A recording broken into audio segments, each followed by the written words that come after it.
दोस्तों इस वीडियो में हम एक इंटरेस्टिंग चीज पे डिस्कशन करेंगे। ट्रेडिंग में हम स्ट्रैटेजीज बिल्ड करते हैं या इंडिकेटर देखते हैं, प्राइस पैटर्न्स को देखते हैं और उसके बेसिस पे स्टॉक सिलेक्शन हम करते हैं, राइट। हम स्कैनर यूज करते हैं, वहां से स्टॉक सिलेक्शन करते हैं। वो चार्ट एनालिसिस के बेसिस पे वगैरह भी हो सकता है। हम नॉर्मल इंडिकेटर्स यूज करते हैं और वहां से हम स्टॉक्स पिक करते हैं। ये सारा नॉर्मल मेथड होता है ना। इसी थॉट प्रोसेस को या इसी मेथड को थोड़ा सा और एनहांस करते हैं, थोड़ा सा और बेटर करते हैं कि हम मार्केट एनालिसिस में भी वो यूज़ हो जो हम कर रहे हैं उसको थोड़ा और एनहांस करके, और स्ट्रैटेजी एनालिसिस में भी यूज़ हो, ऐसा एक स्टडी या एक इंटरेस्टिंग कॉन्सेप्ट। अब हम बार बार करते हैं हमारे वीडियोस में या अलग न्यूज़लेटर्स में या पूरे डिफाइनेज के इकोसिस्टम में। आप देखोगे कि प्राइस एनालिसिस की बात करते हैं, हम रिलेटिव स्ट्रेंथ की बात करते हैं और एक ब्रेथ की बात करते हैं जो पार्टिसिपेशन ट्रेंड होता है। तो अगर आपको नहीं भी पता तो मैं बता दूं, ये ब्रेथ करके एक इंडिकेटर होता है। मार्केट ब्रेथ आपने बहुत बार सुना होगा। ये ब्रेथ जो है ये बेसिकली बहुत सिंपल कॉन्सेप्ट है। अगर मैं आपको सिंपली बताऊं कि परसेंटेज ऑफ बुलिश स्टॉक्स, ये अगर आप निकालो तो आपको एक रीडिंग मिलता है। फॉर एग्जांपल निफ्टी के 50 स्टॉक्स है ना। ऐसा किसी भी ग्रुप में किसी भी इंडेक्स में हम कर सकते हैं, लेकिन मान लो निफ्टी के 50 स्टॉक्स हैं। इस 50 स्टॉक्स में से मान लो 20 बुलिश है ना। तो 20 डिवाइडेड बाय टोटल 50 स्टॉक्स है ना, तो 20 डिवाइडेड बाय 50 तो ये होगा 40%। 40% आपके स्टॉक्स बुलिश है, ठीक है। अगर मान लो 50 में से 25 बुलिश है तो ये सिंपल हो गया 50%।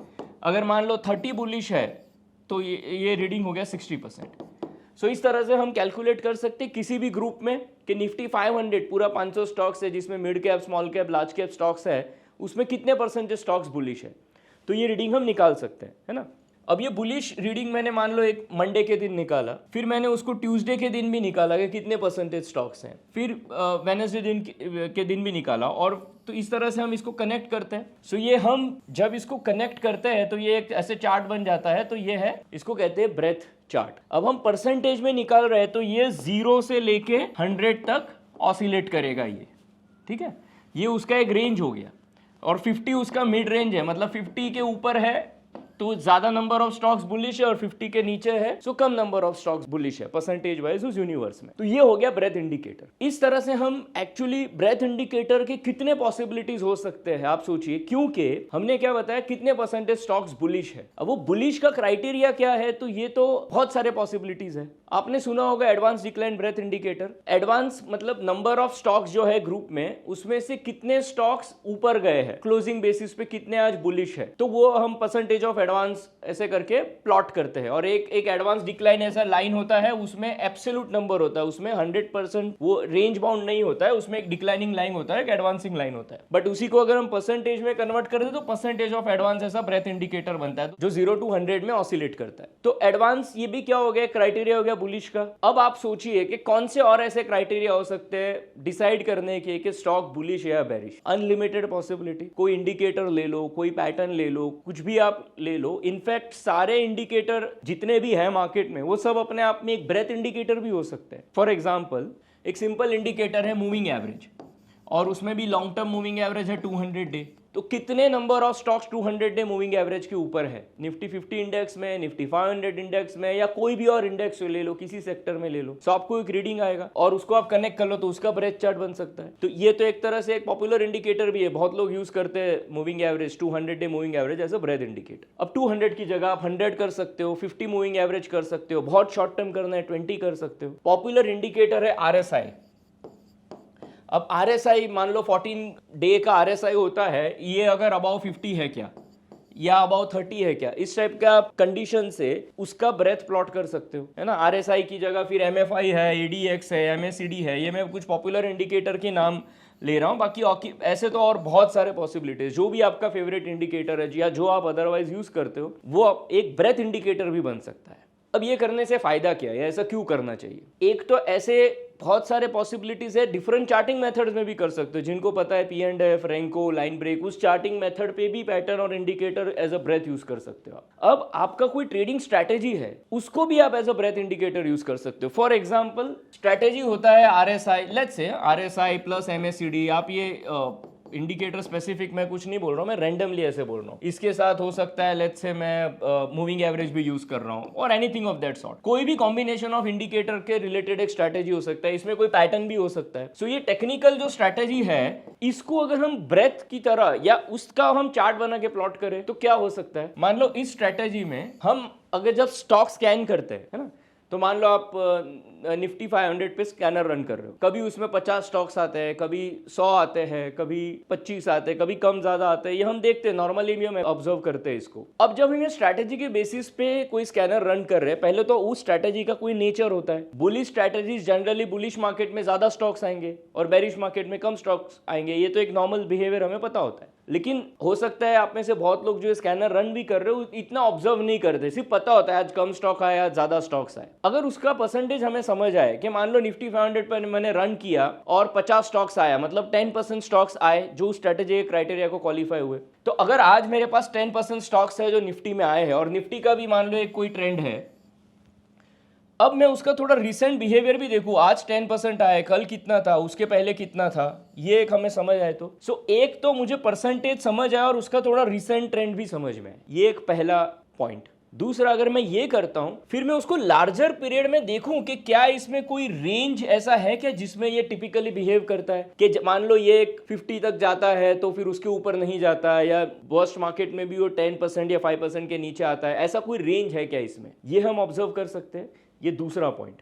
तीसरा पॉइंट है फिर आप देखो कि मार्केट टर्न्स और ट्रेंड में ये कैसे बिहेव करता है, तो आपका स्ट्रेटेजी एनालिसिस के लिए हेल्पफुल हो सकता है। जैसे अगर मार्केट नीचे आ रहा है तो उसके पहले क्या इसमें ऐसा कुछ होता है कि पहले ही नीचे आना स्टार्ट होता है, इससे आपको अपने स्ट्रेटेजी का बिहेवियर थोड़ा समझ में आएगा कि बुल मार्केट में वो कैसे चलता है और जब टॉप बॉटम लगे तो उसमें वो स्ट्रेटेजी में कैसे स्टॉक्स आते हैं। तो ये ओवर अ पीरियड, अगर लार्ज पीरियड में 2, 3, 4 साल में आप उसको स्टडी करके देख सकते हो, वहां से आपको कुछ इंसाइट्स मिल सकते हैं स्ट्रैटेजी के ऊपर, है ना। ये तीसरा पॉइंट। चौथा पॉइंट है कि अगर वो बुलिश स्ट्रैटेजी है तो स्ट्रॉन्ग बुल मार्केट में कैसे स्टॉक्स परफॉर्म करते, कैसे नंबर ऑफ स्टॉक्स ज्यादा आते हैं। टिपिकली क्या होता है कि बुलिश मार्केट भी है, बहुत स्ट्रॉन्ग एडवांसिंग मार्केट है, एक लिमिट के ऊपर फिर नंबर ऑफ स्टॉक्स उसमें नहीं आते हैं, तो वहां एग्जॉशन जैसा साइन होता है कि यहां ऐसा होता है कि अब आप ये स्ट्रैटेजी, इसके ऊपर स्टॉक्स नहीं आते, थक जाता है, वही वो रेंज वाला चीज।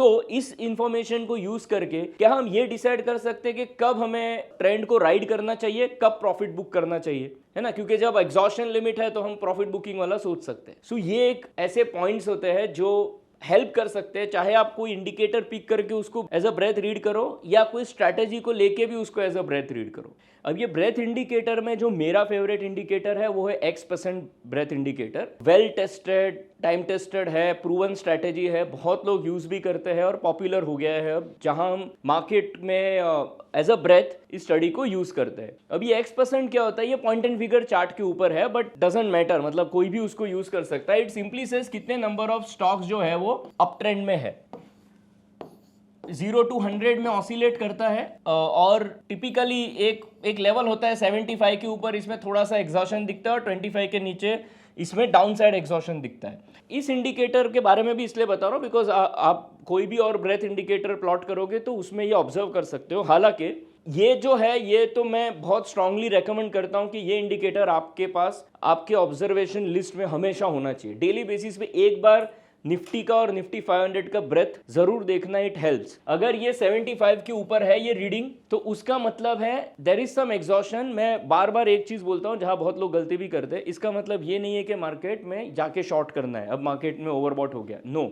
यहां पे जब ये 75 के ऊपर जाता है ना, तो हमारे जो हम स्टॉक्स में जो स्ट्रैटेजीज करते हैं उसमें हमें थोड़ा सा अग्रेसिव एग्जिट करना चाहिए, जहां प्रॉफिट बुकिंग वगैरह हम कर सकते हैं लॉन्ग पोजीशंस में। और अगर ये बिल्कुल यहाँ पे है और इसमें एक मूविंग एवरेज भी होता है, अबव मूविंग एवरेज है, तो इट इज बुलिश। और वहां पे जैसे हम नॉर्मल स्ट्रैटेजी बुलिश ट्रेड्स ले रहे हैं वही, और राइड करना है विद मूविंग एवरेज या जो इंडिकेटर जैसे डी स्मार्ट इंडिकेटर, उससे आप राइड कर सकते हो स्टॉक को। ये एक बहुत इंपॉर्टेंट वेरिएशन होता है स्ट्रैटेजी में, यूजिंग ब्रेथ इंडिकेटर हम कर सकते हो। नॉर्मल सिनेरियो में मार्केट इसके ऊपर ज्यादा टिकता नहीं है और 25 के नीचे ज्यादा टिकता नहीं है, रोटेट हो जाता है। स्ट्रॉन्ग बुलिश मार्केट में यहाँ पे वो ज्यादा टाइम स्पेंड करता है और स्ट्रॉन्ग बेरिश मार्केट में यहाँ ज्यादा टाइम स्पेंड करता है, और स्ट्रॉन्ग बुलिश मार्केट में भी थोड़ा टाइम यहाँ स्पेंड कर लिया, फिर और एक रैली एक्सपेक्टेड है। ये सारे ऑब्जर्वेशंस मैंने अपने बुक में भी एक्सप्लेन किए इस इंडिकेटर को लेके, या गुरुकुल कोर्स में भी है। अब आप जब कोई इंडिकेटर बेस्ड ब्रेथ आप प्लॉट कर रहे हो तो वहां आपको ये देखना है कि क्या इसमें कोई रेंज है जो वो आप एनालाइज कर सकते हो ओवर अ पीरियड कि यहाँ पे वो रेंज रिस्पेक्ट होता है और उसके बेसिस पे आप कुछ अपने स्ट्रैटेजी में चेंजेस कर सकते हो या कोई इंडिकेशन आपको आता है। ब्रेथ X% ब्रेथ इंडिकेटर से ये भी होता है कि जब मार्केट में जब वो एक रेंज के ऊपर चला जाता है तो नॉर्मली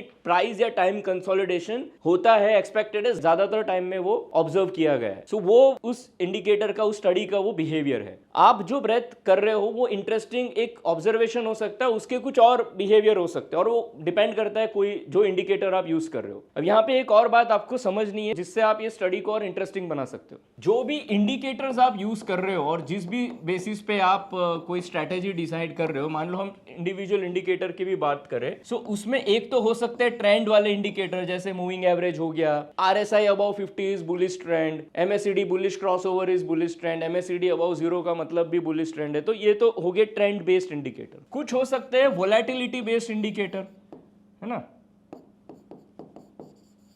अब वोलेटिलिटी जैसे ATR परसेंटेज, मान लो ये वोलेटिलिटी का इंडिकेटर, अब इसका हम ब्रेथ प्लॉट कर रहे हैं। मतलब 500 स्टॉक्स में मैं अगर ये बोलूं कि ATR परसेंटेज जितना ज्यादा उतना स्टॉक का वोलेटिलिटी ज्यादा, मैं बोलूं कि कितने परसेंटेज स्टॉक्स में 5% से ज्यादा का ATR है फॉर एग्जांपल, और अगर उसका मैं ब्रेथ प्लॉट करूं 500 स्टॉक्स में से मान लो 50 स्टॉक्स है तो 10% स्टॉक्स जो है वो जिसका ATR रेंज ज्यादा है। अब वो अगर बढ़ता है, मतलब अगर ATR का ब्रेथ चार्ट ऐसे बढ़ता है तो इसका मतलब क्या है, मार्केट में स्टॉक्स ज्यादा वोलेटाइल हो रहे हैं, ओवरऑल मार्केट का वोलेटिलिटी बढ़ रहा है। तो कोई भी वोलेटिलिटी बेस्ड इंडिकेटर को आप ब्रेथ इंडिकेटर बना के मार्केट का ओवरऑल वोलेटिलिटी रीड कर सकते हो, है ना। ये जब बढ़ता है तो आपको इंडिकेशन आता है कि मार्केट में वोलेटिलिटी बढ़ रहा है और उस हिसाब से आप अपने स्ट्रैटेजी में चेंज कर सकते हो। पोजीशन साइजिंग कम कर दो, थोड़ा स्लो हो जाओ, है ना, क्योंकि वोलेटिलिटी स्टॉक्स में बढ़ता है तो आप पोजीशन लोगे भी लेकिन वो बार बार स्टॉप लॉस हिट करेगा, ऐसा सब चीज होगा। तो एक ये हो सकता है। कुछ ऐसे भी इंडिकेटर हो सकते हैं, फॉर एग्जांपल मैं बोलूं कि साइडवेज मुझे कहां से समझ में आएगा।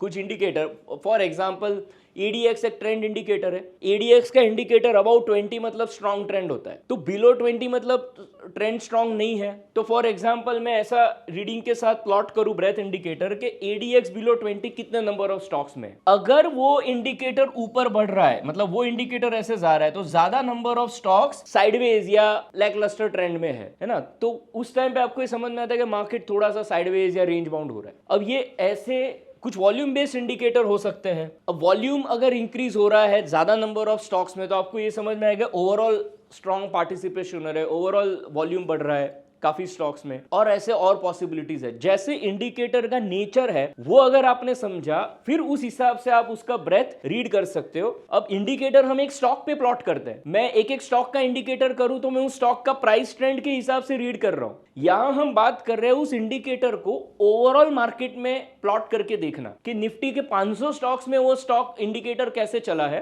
तो मुझे वो पूरे मार्केट का एक आइडिया है कि वोलेटिलिटी बढ़ रहा है क्या, साइडवेज स्टॉक्स बढ़ रहे हैं क्या। ये आपके एनालिसिस में एक अलग पर्सपेक्टिव दे सकता है ये स्टडी, राइट। ऐसे एग्जांपल्स के साथ I can just go on, लेकिन इसके ऊपर बहुत सारा और डिस्कशन हो सकता है कि कैसा इंडिकेटर है, कौन से पैटर्न्स है, कैसे कॉम्बिनेशन के साथ कैसा स्ट्रैटेजी है। लेकिन जो भी बिल्ड किया है, चाहे वो सिंगल इंडिकेटर हो, चाहे वो स्ट्रैटेजी हो, और चाहे किसी भी चार्टिंग मेथड में हो, उसका ऐसा चार्ट प्लॉट करके देखना एक बार जरूर इंटरेस्टिंग हो सकता है ना। कुछ एग्जाम्पल्स देखते हैं।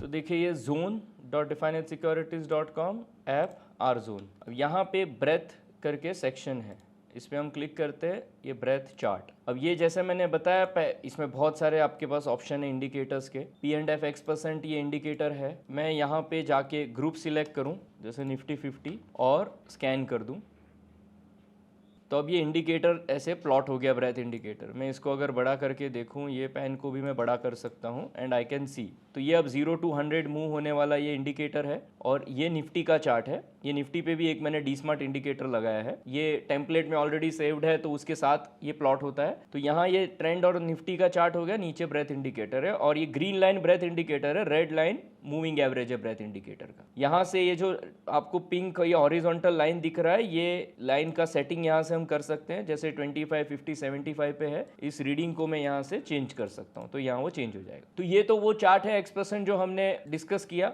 उसके साथ आप यहाँ देखोगे तो P&F रिलेटेड और ब्रेथ इंडिकेटर्स है, रेंको रिलेटेड है, फिर कुछ ट्रेडिशनली पॉपुलर जो इंडिकेटर्स है एडवांस डिक्लाइन परसेंट या एडी वॉल्यूम, मैक्लेरन ऑसिलेटर, ये सारे इंडिकेटर्स है ब्रेथ इंडिकेटर जिसको आप देख सकते हो। लेकिन अब जैसे हमने बताया कि ये एक तो हो गया ट्रेडिशनल, आज हमारे पास टेक्नोलॉजी है, बहुत सारी पॉसिबिलिटीज है, तो जो इंडिकेटर्स है उसका ही हम क्यों ना ब्रेथ इंडिकेटर चार्ट प्लॉट करें। तो आप यहाँ देखोगे OHLC इंडिकेटर ब्रेथ, OHLC मतलब कैंडलस्टिक, बार या लाइन चार्ट, ये आप प्लॉट करते हो, यहाँ आता है सिलेक्ट इंडिकेटर। अब मैं सिलेक्ट इंडिकेटर के पास आपके पास ये पूरा लिस्ट है इंडिकेटर्स का, इसमें आप कोई भी उसके मूविंग एवरेज के बेसिस पे तो कर ही सकते हो। मान लो मैंने RSI सिलेक्ट किया, अब RSI रिलेटिव स्ट्रेंथ हो गया, इधर मैंने एक कंडीशन दे दिया कितने number of stocks, let's say about 50। So अब ये मेरा कंडीशन हो गया कि 14 पीरियड RSI अबाउ 50। अब इसके साथ जब मैं यहाँ पे ब्रेथ प्लॉट करता हूँ, अब ये चार्ट जब राइजिंग है इसका मतलब है ज्यादा नंबर ऑफ स्टॉक्स RSI 50 के ऊपर मूव हो रहे हैं। तो ये अब यहाँ पे बॉटम में है और फिर यहाँ से आप ऊपर देख रहे हो एक कैसे मूव हो रहा है। अब इसको आपको एनालाइज करना है, ये 1 साल का है, ये बाय डिफॉल्ट 3 महीने का होता है। इसको अगर मैं जाके जस्ट पीरियड चेंज कर दूं तो I can see it for last 1 year. अब 1 साल का फिर मैं देख सकता हूँ इसमें कोई रेंज है क्या, या फिर इसको मैं एनालाइज करूँ कि क्या ये इंडिकेटर यूजफुल है क्या। ये मैंने आपको एग्जांपल दिया RSI का। ऑफ कोर्स वैसे ही एक सिंगल मूविंग एवरेज प्लॉट करोगे, मूविंग में high price above moving average चाहिए या लो चाहिए, या close price above moving average, long term moving average, short term moving average, उस हिसाब से आप यहाँ सिलेक्ट कर सकते हो और प्लॉट कर सकते हो मूविंग एवरेज बेस्ड इंडिकेटर। या लेट्स से कोई इंडिकेटर जैसे MACD, और इसको मैंने बोला MACD अबव एवरेज लाइन या मे बी अबव 0, और सिलेक्ट करके उसका ब्रेथ इंडिकेटर प्लॉट किया। अब इसको भी ऐसे रीड कर सकते हैं कि ये थोड़ा ऐसे स्मूथ दिख रहा है कि कैसे जब ये इसके ऊपर जाएगा, फिर यहाँ टॉप बॉटम और मार्केट रेंज एनालाइज कर सकते हैं। तो इस तरह से this can become an interesting study, ये आप अब इसको एक्सप्लोर कर सकते हो। ये तो कुछ इंडिकेटर्स मैंने आपको दिखाए है ना, इचिमोकू है, और भी कॉम्बिनेशन ऑफ इंडिकेटर्स भी हो सकते हैं, उसके ऊपर हम आते हैं। लेकिन उसके पहले अब हमने बात किया ATR, तो ATR परसेंटेज ये वॉलेटिलिटी बेस्ड इंडिकेटर है। अब यहाँ मान लो मैं डाल दूं अबव वैल्यू और 5%, सो ये 14 पीरियड ATR अबव 5%। अब यहाँ मैं इंडेक्स लेता हूँ निफ्टी 500 इंडेक्स कि निफ्टी के 500 स्टॉक्स पे हम देखेंगे, और ये चार्ट भी निफ्टी 500 का ले रहा हूँ। तो अब ये एक इंडिकेटर यहाँ पे प्लॉट हुआ, ATR percentage based breadth indicator. मतलब अब ये इंडिकेटर जब ऊपर जा रहा है इसका मतलब है मार्केट में वोलेटिलिटी इंक्रीज हो रहा है, और जब ये इंडिकेटर नीचे जा रहा है इसका मतलब वोलेटिलिटी कम हो रहा है। बेरिश बुलिश अलग बात हो गया, वोलेटिलिटी कब बढ़ रहा है जो भी ट्रेंड है उसमें, और कब कम हो रहा है। सो उसके बेसिस पे आप पोजीशंस अपने एग्जिट स्ट्रेटजीज चेंज कर सकते हो, या ऑप्शन स्ट्रेटजीज में भी आपको हेल्प हो सकता है ना। तो अगर ये इंडिकेटर अब यहाँ से अगर ये 25 की जगह मैं पहला लाइन 10 कर दूं, सो ये इंडिकेटर अगर 10% के ऊपर है, मतलब ज्यादा नंबर ऑफ स्टॉक्स 500 में से 10% के ऊपर अगर ये इंडिकेटर निकलता है तो ज्यादा स्टॉक्स वॉलेटाइल हो रहे हैं, ये आपको साइन आता है। अब इसके साथ आप अपने एक्सपेरिमेंट कर सकते हो, ऑब्जर्व कर सकते हो, उसके रेंज आप ऑब्जर्व कीजिए, ये हेल्प कर सकता है। कोई भी ऐसा वॉलेटिलिटी बेस्ड इंडिकेटर आप यहाँ पे ऐसे यूज कर सकते हो। अब हमने एक बात और की कि साइडवेज इंडिकेटर जैसे ADX का, let's say ADX below value 20, और मैं इसको प्लॉट करूं। अब देखिए ये चार्ट है, जब ये इंक्रीजिंग मोड में है या जब ऊपर जा रहा है इसका मतलब है कि ज्यादा नंबर ऑफ स्टॉक्स 20 ADX के नीचे जा रहे हैं, और हो सकता है मार्केट में ट्रेंड जो है वो साइडवेज हो रहा हो, बिकॉज ज्यादातर स्टॉक्स जो है उसमें स्ट्रेंथ कम हो रहा है। ऐसा कोई भी और स्ट्रेंथ रिलेटेड इंडिकेटर, जो भी इंडिकेटर का आप नेचर स्टडी करो उसको आप अपना ऐसा ब्रेथ इंडिकेटर बना सकते हो। ये साइडवेज वाले ट्रेंड पे हम फिर से आते हैं। अब बात करते हैं, मान लो ये हमने इंडिकेटर सिलेक्ट किया, यहाँ पे देखिए ब्रेथ है स्ट्रैटेजी का। मैं अगर स्ट्रैटेजी पे क्लिक करूं, अब यहाँ आपके पास ऑप्शंस है, प्री डिफाइंड बहुत सारे पैटर्न्स है, इंडिकेटर्स है, पॉपुलर स्ट्रैटेजीज बहुत सारी है, और आप अपना खुद का भी एक बना सकते हो। अब यहाँ में क्रिएट सिस्टम बिल्डर है, मैं यहाँ से आपको एक दिखाता हूँ। ऐसे ही रैंडमली 2 इंडिकेटर सिलेक्ट करके कोई स्ट्रैटेजी बिल्ड करते हैं। फॉर एग्जांपल RSI लिया, पॉपुलर इंडिकेटर ही ले रहा हूँ। आप इंडिकेटर के नाम पे मत जाना, ये कुछ भी स्टडी हो सकता है, जस्ट आपको शो करने के लिए। जैसे RSI अबव एवरेज लाइन, उसके साथ एक और मैंने ऐसे स्ट्रैटेजी बनाया, MACD should also be above let's say average line, है ना। अब ये दोनों का मैंने कॉम्बिनेशन बनाया 1 and 2, मतलब दोनों ही क्वालिफाई होने चाहिए, और हम इसको नाम देते हैं RSI एंड MACD बुलिश। अब इसमें मैं कोई पैटर्न डाल दूं, मूविंग एवरेज डाल दूं, कितने भी आप डाल सकते, देयर आर मेनी पॉसिबिलिटीज। इसको मैं सेव कर दूं, अभी एक बार सेव हो गया। अब मैं यहाँ जाके बस मैं इसको सिलेक्ट करूं वापस, RSI एंड MACD बुलिश और स्कैन। अब ये जो भी आपका स्ट्रैटेजी है उसके बेसिस पे ये एक चार्ट बन गया जहां आपको समझ आता है कि कैसे कब नंबर ऑफ स्टॉक्स इसमें ज्यादा आए कब कम आए, है ना। ये इंडिकेटर के नाम के ऊपर नहीं जाते, ऐसे कोई भी कॉम्बिनेशन से आप अपना एक स्ट्रैटेजी का चार्ट प्लॉट कर सकते हो। अब यही चीज आप P&F और रैंको के भी पैटर्न इंडिकेटर्स के साथ कर सकते हो। जैसे P&F इंडिकेटर ब्रेथ का है, जैसे हमने साइडवेज मार्केट की बात की थी जहां हमने ADX यूज किया। पॉइंट एंड फिगर में एक ऐसा पैटर्न है, अगर मैं स्ट्रैटेजी ब्रेथ पे जाऊं, यहाँ प्री डिफाइंड में है ना, आप एक पैटर्न डालो ट्रायंगल ऑफ 3 कॉलम्स, क्योंकि 3 ट्रायंगल ऑफ 3 कॉलम में होता है एक एक्स ओ या एक्स ऐसा ट्रायंगल फॉर्मेशन होता है, या OXO। मतलब इन सिंपल वर्ड्स जो साइडवेज ट्रायंगल फॉर्मेशन में जो स्टॉक्स हैं वो P&F में होते हैं, तो कैंडलस्टिक में भी होते हैं या रैंको में भी होंगे, किसी भी चार्टिंग मेथड में वो ट्रायंगल है, मतलब थोड़ा सा साइडवेज है ना, ब्रेकआउट नहीं है किसी भी डायरेक्शन में। सो ऐसे स्टॉक्स। अब ये देखिए, ये जब प्लॉट हुआ ये इंडिकेटर है जहाँ पे जब ये इंक्रीज हो रहा है, जब ये ऊपर जा रहा है, इसका मतलब है ज़्यादा नंबर ऑफ स्टॉक्स 3 कॉलम में कि वो कंसोलिडेशन या ट्रायंगल पैटर्न में है, कहीं ब्रेकआउट नहीं है। और इसका मतलब है हो सकता है मार्केट में थोड़ा ट्रेंड साइडवेज है, थोड़ा सा ओवरऑल ज़्यादा number of stocks lacklustre trend में है। ये आप जब निफ्टी 500 में करते हो तो बॉक्स साइज 1% होना चाहिए, और in general 1% he box size रखिए। बहुत शॉर्ट टर्म देखना है तो 0.25% या लॉन्ग टर्म देखना है तो 3%। सो इस तरह से ये ऐसा भी एक इंडिकेटर हो सकते हैं। ओवर टाइम इसका भी आप रेंज देख सकते हो कि कितने रेंज कैसा रहा है, कि ज़्यादा नंबर ऑफ स्टॉक्स कहाँ तक होते हैं कि जो वो हिट करते हैं वो रेंज, कि उसके ऊपर ज़्यादातर टाइम ये इंडिकेटर जाता नहीं है। सो इससे आपको कुछ इंसाइट्स मिल सकते हैं about market, about pattern and about strategy.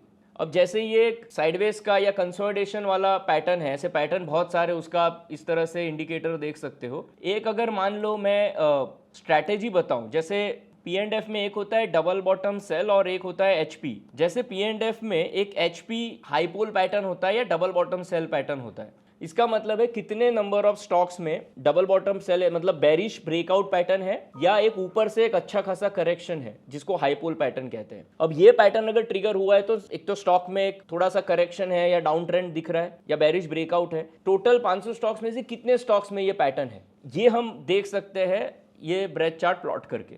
तो अब हमने क्या किया, ये दोनों पैटर्न का एक चार्ट प्लॉट किया।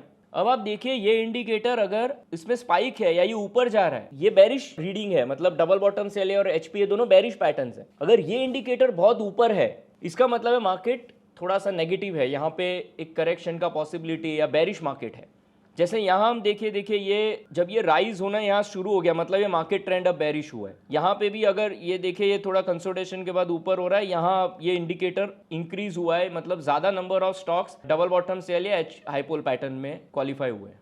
और इसका हम एक रेंज देखते हैं कि इस रेंज में ये जाता है, और वहाँ हम देखते हैं, देखिए यहाँ पे है, जैसे इसके बाद ये इंडिकेटर में ज़्यादातर स्टॉक्स यहाँ क्वालिफाई हो रहे हैं बेरिश के लिए। और जब ये ऐसा सिनेरियो होता है, जब ये बिल्कुल लोअर एंड पे है, मतलब ज़्यादा नंबर ऑफ स्टॉक्स में ये बेरिश पैटर्न क्वालिफाई नहीं हो रहा है, मतलब मार्केट ट्रेंड इज बुलिश। तो ये एक मैंने एस्पेक्ट बताया आपको। ऐसे कोई भी बेरिश पैटर्न्स के साथ भी आप प्लॉट करते हो तो आपको एक पर्सपेक्टिव मिलता है, कोई भी चार्टिंग मेथड हो।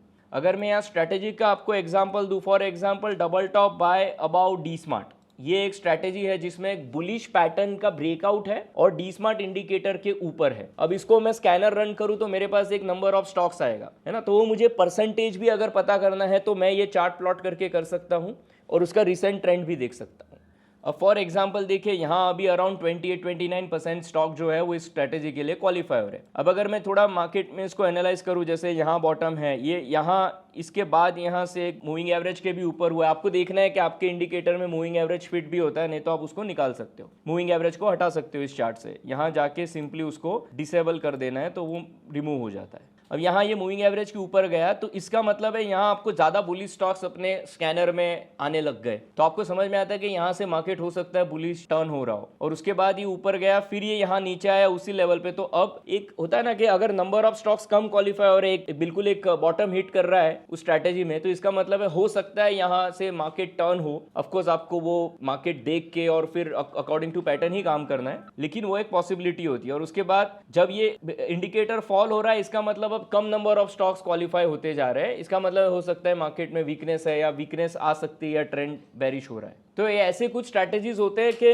आपको थोड़ा सा मार्केट के टर्न के पहले ही वो थोड़ा इंप्रूव होना या वीक होना स्टार्ट हो जाते हैं, जिससे आपको इंडिकेशन आता है। तो ऐसे स्ट्रैटेजीज के चार्ट प्लॉट करके भी हेल्प हो सकती है। इनफैक्ट ऐसे इंडिकेटर और स्ट्रैटेजी में बहुत सारे ऐसे भी आपको इंसाइट्स मिलेंगे जब आप इसमें एक्सपेरिमेंट करोगे। फॉर एग्जाम्पल एक एक्सोजोन करके इंडिकेटर होता है, अगर वो बुलिश है, मतलब लास्ट 10 कॉलम का एक्सोजोन बुलिश है, तो ज्यादा बुलिश प्रिंट्स है कंपेयर टू बेरिश प्रिंट्स उस स्टॉक में, तो ये एक इंडिकेटर है जो बिल्कुल P&F के यूनिवर्स पे बिल्ड हुआ है। ऐसा एक रैंको में ब्रिक जोन इंडिकेटर है। अब ये जब बुलिश हो रहा है, मतलब जो स्टॉक बुलिश हो रहा है, ये थोड़ा सा स्लो भी इंडिकेटर है, लेकिन उसमें वो कोई लैग हमने नहीं इंट्रोड्यूस किया है जानबूझ के, ना उसमें कोई मूविंग एवरेज है, कोई और चीज नहीं है, बिल्कुल प्राइस बेस्ड इंडिकेटर है, लेकिन पॉइंट एंड फिगर पे प्लॉट हुआ है जिसमें नॉइज रिमूव होता है। तो वो लास्ट 10 कॉलम्स मतलब एक अच्छे खासे पीरियड पे वो प्लॉट होता है, तो बिल्कुल ही स्मूथ भी इंडिकेटर है, इवन दो कोई एवरेज या ऐसा कोई लैग इंट्रोड्यूस नहीं किया। तो अपने आप में बहुत अच्छा कॉन्सेप्ट है। अब देखिए अगर उसका मैंने ब्रेथ प्लॉट किया तो बहुत इंटरेस्टिंग चार्ट प्लॉट होता है। अब देखिए यहाँ से जैसे ये इंप्रूव किया, अब देखिए आप ओवरऑल देखोगे तो इसका ये बहुत स्लो मूविंग चार्ट है। इनफैक्ट मैं मूविंग एवरेज यहाँ से अगर रिमूव भी कर दूँ, आपको देखिए एक बिल्कुल एक स्लो मूविंग चार्ट है, और यहाँ से ये फॉल करना स्टार्ट करता है, और then we can see the long term एक बेरिश ट्रेंड है ना, और यहाँ से देन इट स्टार्टेड इंप्रूविंग, और अब यहाँ से एक अभी भी ये बिल्कुल ऊपर और अप ट्रेंड में ही है। सो ओवरऑल मार्केट में स्ट्रेंथ है, ज्यादा नंबर ऑफ स्टॉक्स जो है वो अपने बुलिश ट्रेंड में है। तो एक स्मूथ और बहुत अच्छा एक इंडिकेटर यहाँ प्लॉट होता है जो आपको एक मार्केट का पर्सपेक्टिव देता है फ्रॉम मीडियम टर्म पर्सपेक्टिव। तो ऐसे काफी पॉसिबिलिटीज है। आप RSI 7 कॉलम RSI प्लॉट करके भी देख सकते हो, उसमें भी ऐसे इंसाइट्स है। अब और P&F के बेसिस पे पैटर्न्स है, कुछ साइडवेज इंडिकेटर है, रैंको के चार्ट्स पे, कैंडलस्टिक चार्ट्स पे है पैटर्न और इंडिकेटर के स्टडीज। तो ये पूरा एक पॉसिबिलिटी ओपन होता है। अच्छा, अब मान लो आपने ऐसा कोई प्लॉट भी कर लिया, अब आप अलग अलग, मैंने तो ये निफ्टी 500 इंडेक्स में बताया, आप निफ्टी 50 में देख सकते हो, मिड कैप स्मॉल कैप में देख सकते हो, सेक्टर्स के लिए देख सकते हो। तो अलग अलग हमेशा चार्ट प्लॉट करके भी रीडिंग की जरूरत नहीं, एक और उसके लिए हेल्पफुल टूल है। ब्रेथ में जाके ब्रेथ स्कैनर में जा सकते हैं आप। मान लो यहाँ OHLC इंडिकेटर ब्रेथ, आपने यहाँ मान लो RSI सिलेक्ट किया, let's say about value 50 and just scan, and यहाँ मैं NSE सेक्टर सिलेक्ट करता हूँ एंड स्कैन। मैं NSE सेगमेंट्स भी देख सकता हूँ, मिड कैप स्मॉल कैप वगैरह में, डिफाइनेड सेक्टर्स या ऑल में, मतलब सब में ही NSE sectors, defined sectors, market सब में ही देख सकता हूँ। और उसमें मुझे हर एक ग्रुप के सामने परसेंटेज आएगा कि कितने परसेंटेज ऑफ स्टॉक्स उस ग्रुप में इस स्ट्रैटेजी को लेके क्वालिफाई हो रहे हैं। इसमें हम जल्दी ही स्ट्रैटेजी बेस्ड वाला स्कैनर भी डाल सकते हैं अगर आपको इस स्टडी में इंटरेस्ट हो। इसके ऊपर मैं हो सकता है कोई यूट्यूब लाइव करूँ, इसमें और ऐसी चीजें डिस्कस करेंगे अगर आपको ऐसी चीजों में इंटरेस्ट है। देखिए ऐसी वीडियोस के साथ कोशिश ये है कि चलो हम कुछ स्ट्रैटेजीज पे तो बात करते ही रहते हैं, और भी चीजों पे बात करते हैं, और हो सके उतना काम सिंप्लीफाई करने की भी कोशिश करते हैं आपके लिए। ये ऐसे जो टूल है, इससे ये भी है कि मेरे लिए बहुत आसान है। मैं आपको कोई और स्टडी इंडिकेटर बता दूं और वो आप प्लॉट कर लो, बस उसको ही रीड करो, वो हम वैसे भी करते हैं। जैसे X% is a proven study, वो तो आप रीड कर ही सकते हो, लेकिन इसके साथ ऐसी चीजें एक्सप्लोर करने से हो सकता है आपको कुछ बहुत अच्छे इंसाइट्स मिले, आप कुछ अपना अच्छा डिजाइन करो। उस पर्सपेक्टिव से ये मैंने एक्सप्लेन किया। हमें टूल्स बनाने के साथ एजुकेट करना और एम्पावर करना ऐसे टूल्स बना के कि आप और उसको एक्सप्लोर कर सको, ये एक हमारा ऑब्जेक्टिव है, ये हमारा पर्पस भी है कि क्यों हम ये सब करते हैं। और आप देखो एक अपने आप में एक यूनिक टूल है जहां किसी भी चार्टिंग मेथड में कोई भी इंडिकेटर, पैटर्न या स्ट्रैटेजी सिलेक्ट करके आप उसका इस तरह से चार्ट प्लॉट करके उसको एनालाइज कर सकते हैं। तो इसका बेनिफिट लेने का कोशिश करें। आई होप आपको इसमें से कुछ सीखने मिला होगा। मिला है तो कमेंट सेक्शन में ज़रूर बताना, और आपके कुछ फीडबैक है तो वो भी शेयर करना। Thank you for your time.